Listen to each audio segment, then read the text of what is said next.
pakai kata itu, ya, di Filipi pasal 4 ayat 13. Kita akan baca bersama-sama Filipi pasal 4 ayat 13. 1, 2, 3. Segala perkara dapat kepadamu di dalam Dia yang memberi kekuatan kepadaku. Nah, sini berbicara tentang pelayanan. Jadi Rasul Paulus sebagai hamba Allah diperhadapkan dengan berbagai situasi. Ya, terima kasih. Ya, memang cukup panas. Ya, ketika diperhadapkan dengan panas tidak ada masalah.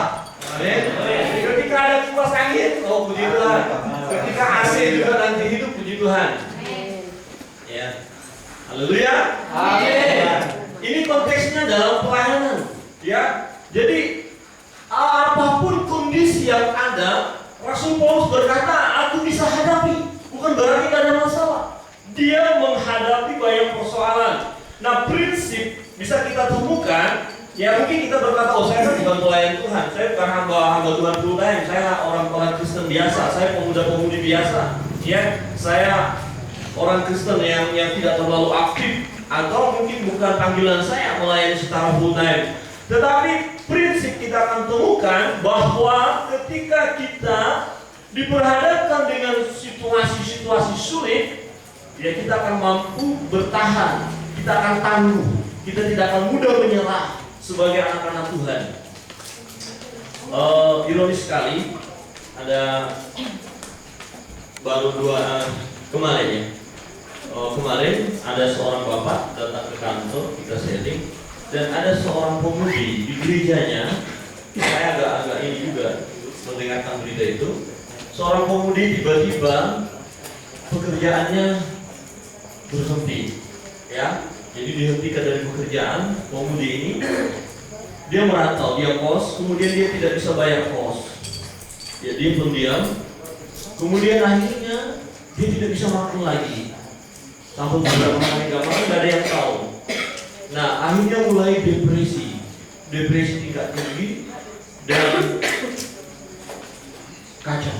Ya, dia merenung, ada makanan di depan dia nggak bisa makan, dia tidak bisa makan. Nah, kemudian akhirnya gereja tahu dan gereja melayani, kemudian diambil dan dikasih satu pompa, dilayani terus, dan puji Tuhan sekarang sudah bisa makan. Nah, rupanya persoalan itu bertubi-tubi menghantam dia. Ya, dia nggak ada keluarga di sini.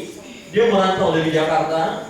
Dia sudah punya pekerjaan, kemudian pekerjaan dihentikan dari pekerjaan, kemudian tidak bisa membayar sepeda motornya ditarik, kemudian tidak bisa bayar kos, kemudian dia tidak bisa makan dan minum lagi.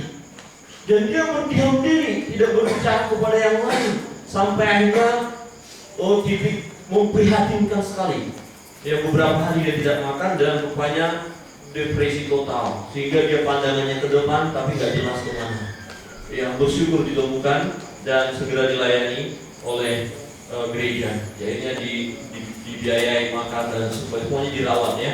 Nah, ada persoalan, tapi dijauhkanlah kiranya dari pemuda-pemudi GKI. Amin. Amin. Wah, sungguh terlalu kalau ada teman saudara sampai sebegitu dahsyatnya, berarti di mana saudara waktu itu?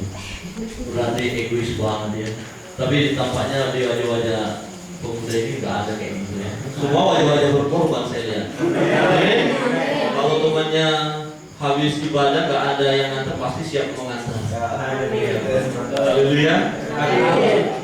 Bagus sekali itu. Iya. Apalagi kalau pemudi itu nggak ada yang nganter. Ya, pemuda ini yang siap nganter gitu. Tapi jangan sampai gara-gara nganter kacau. Berantem lagi nanti susah kita. Ya. Ya, tangguh. Itu ada satu persoalan kecil. Saya bilang, aduh kaget sekali kok ada begitu ya. Ternyata persoalan itu bisa membuat kita hancur, bisa membuat kita tak berdaya, bisa membuat kita kehilangan iman. Ya, bahkan titik terakhir, ya bisa bunuh diri. Itu memang karena dosa. Ya.